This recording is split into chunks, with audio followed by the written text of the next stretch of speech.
نحمده ونصلي على رسوله الكريم اما بعد فاعوذ بالله من الشيطان الرجيم بسم الله الرحمن الرحيم رب اشرح لي صدري ويسر لي امري واحلل عقدة من لساني يفقهوا قولي.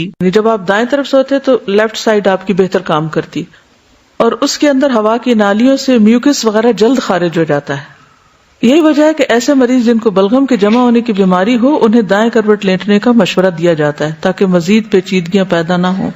تو اس لیے خصوصی طور پر جن کو سانس کی کوئی تکلیف ہو یا اسی طرح بلغم سے ریلیٹڈ زکام وغیرہ، فلو، کھانسی، وہ سب اس چیز پر عمل کی کوشش کریں.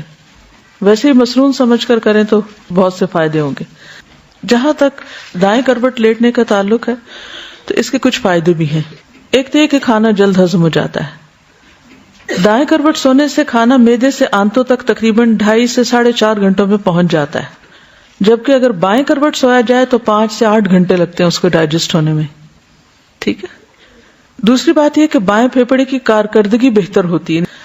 بعض لوگوں کو بچپن سے الٹا لیٹنے کی عادت ہوتی ہے اور اس میں بھی ماؤں کا بہت بڑا قصور ہے، کیونکہ بچے الٹا لیٹ کے جلدی سو جاتے ہیں تو پھر وہ ان کو الٹا ہی سنانا شروع کر دیتے، کس طرح ڈرتے نہیں ہیں اور سوئے رہتے ہیں. پھر وہ عادت بڑے ہو کر پختہ ہو جاتی ہے. تو بچپن سے اگر آپ ان کو سائڈ پر سلائیں، مسنون طریقے سے سلائیں، تو اس کا انہیں فائدہ ہوگا. ڈاکٹر ظافر کہتے ہیں کہ پیٹ کے بل لیٹنے سے سانس لینے میں دشواری ہونے لگتی ہے کیونکہ پھیپھڑوں کے اوپر بھی اثر جاتا ہے. ریڑھ کی ہڈی کا پورا پریشر پیٹ اور سینے پر پڑتا ہے جس سے سانس لینے کے عمل میں مشکل ہوتی ہے. اسی طرح گردن کے موہرے بھی بینڈ ہو جاتے ہیں.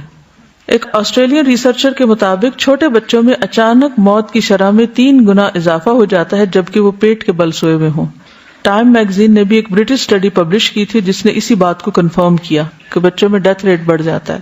اور کمر کے بل بالکل ہی سیدھا سونا، اس پوزیشن میں لیٹنے سے جبڑے کا نچلا حصہ ریلیکس ہو جاتا ہے جس سے منہ کھل جاتا ہے اور انسان ناک سے سانس لینے کی بجائے منہ سے سانس لینے لگتا ہے، جس کے نتیجے میں گلا اور منہ بہت خشک ہو جاتا ہے اور بہت سی انفیکشن ہو سکتی ہے، کیونکہ آپ کے ڈائریکٹ جو جراثیم ہے وہ ناک سے سانس لینے کی بجائے منہ سے لے رہے ہیں تو وہ جا کے حلق کو چمٹ جائیں گے تو پھر اس کی وجہ سے وہ ڈرائی ہو جائے گا جس سے کف اور باقی بیماریاں آپ کو لگ جائیں گی. تو اس لیے اس سے پرہیز کریں، یعنی بالکل سیدھا لیٹنے سے پرہیز کریں. اسی طرح ایئر فلو کے بلاک ہونے کی وجہ سے خراٹے پیدا ہو جاتے ہیں. اور بائیں کروٹ پہ سونا جو ہے، اس پوزیشن میں دل پہ بہت پریشر پڑتا ہے کیونکہ دل بائیں جانب ہے تو سارا بوجھ اس پہ آ جاتا ہے، کیونکہ دائیں پھیپھڑا جو نسبتاً بڑا ہوتا ہے وہ دل کے اوپر آ جاتا ہے. ٹھیک ہے، یعنی آپ بائیں طرف سوتے ہیں تو دائیں پھیپھڑا جو نسبتاً ہیوی ہے یا بڑا ہے وہ دل کے اوپر بوجھ ڈال دیتا ہے. اس سے دل کی کارکردگی متاثر ہوتی ہے. اب یہ باتیں تو ریسرچز بعد میں ثابت کر رہی ہیں اور نفع اور نقصان اور بہت سی چیزیں ہمیں پتہ چل رہی ہیں، لیکن آپ دیکھیے کہ اللہ کے رسول صلی اللہ علیہ وسلم کی سنت سمجھ کر اگر ہم کوئی کام کرتے ہیں تو دنیاوی فائدہ بھی ہے اور آخرت کا فائدہ بھی، دونوں ہی فائدے ہیں. اصل بات ہے یقین کی.